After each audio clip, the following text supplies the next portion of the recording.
សូមជម្រាបសួរបងប្អូនទាំងអស់គ្នាថ្ងៃនេះយើងនឹងរៀនស្រៈនិស្ស័យទាំង23តួតោះយើងមករៀនស្រៈទី8ជាមួយនឹងគ្នានេះ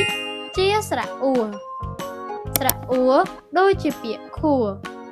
ពាក្យខួរមានសូរចុងអ៊ូនេះជាចលនាស្រៈអ៊ូស្រៈអ៊ូមាន4ចលនា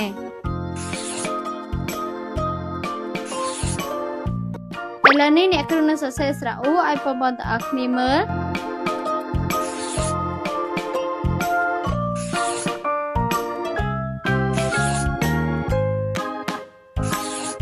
បន្តមកទៀតសូមបងប្អូនទាំងអស់គ្នាចូលរួមសរសេរស្រៈអ៊ូជាមួយនឹងអ្នកគ្រូ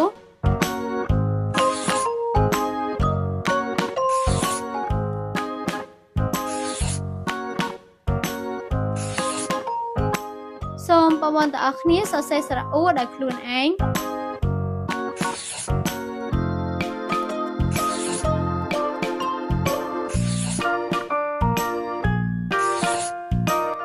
ឥឡូវនេះអ្នកគ្រូនឹងផ្សំប្រកបពាក្យខួរឲ្យបងប្អូនទាំងអស់គ្នាស្ដាប់ខអ៊ូខួរសូមបងប្អូនទាំងអស់គ្នាចូលរួមផ្សំប្រកបពាក្យខួរជាមួយនឹងអ្នកគ្រូខអ៊ូខួរបន្តមកទៀតសូមបងប្អូនទាំងអស់គ្នាផ្សំប្រកបពាក្យខួរដោយខ្លួនឯងខអ៊ូខួរឥឡូវនេះអ្នកគ្រូនឹងអានល្បះស្រៈអ៊ូឲ្យបងប្អូនទាំងអស់គ្នាស្ដាប់មីងសួរធ្វើសម្លខួរក្តាមបន្តមកទៀតសូមបងប្អូនទាំងអស់គ្នាចូលរួមអានល្បះស្រៈអ៊ូជាមួយនឹងអ្នកគ្រូមីងសួរធ្វើសម្លខួរក្តាមសូមបងប្អូនទាំងអស់គ្នាអានល្បះស្រៈអ៊ូដោយខ្លួនឯងមីងសួរធ្វើសម្លខួរក្តាមឥឡូវនេះអ្នកគ្រូនឹងជៀងចម្រៀងស្រៈអ៊ូឲ្យបងប្អូនទាំងអស់គ្នាស្ដាប់ស្រៈអ៊ូនៅឯណាស្រៈអ៊ូនៅឯណានៅទីនេះនៅទីនេះខនឹងអ៊ូអានថាខួរខនឹងអ៊ូអានថាខួរខួរលើក្បាលខួរលើក្បាលបន្តមកទៀតសូមបងប្អូនទាំងអស់គ្នាចូលរួមច្រៀងជាមួយនឹងអ្នកគ្រូស្រៈអ៊ូនៅឯណាស្រៈអ៊ូនៅឯណានៅទីនេះ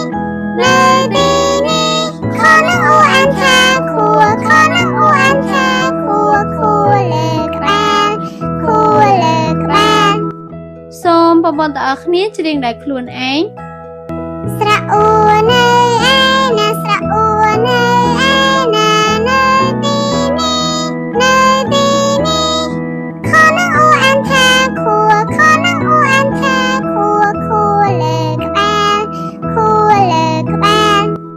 សូមអរគុណបងប្អូនទាំងអស់គ្នាសម្រាប់ការខិតខំប្រឹងរៀននៅថ្ងៃនេះយើងនឹងជួបគ្នានៅវីដេអូក្រោយបន្តទៀត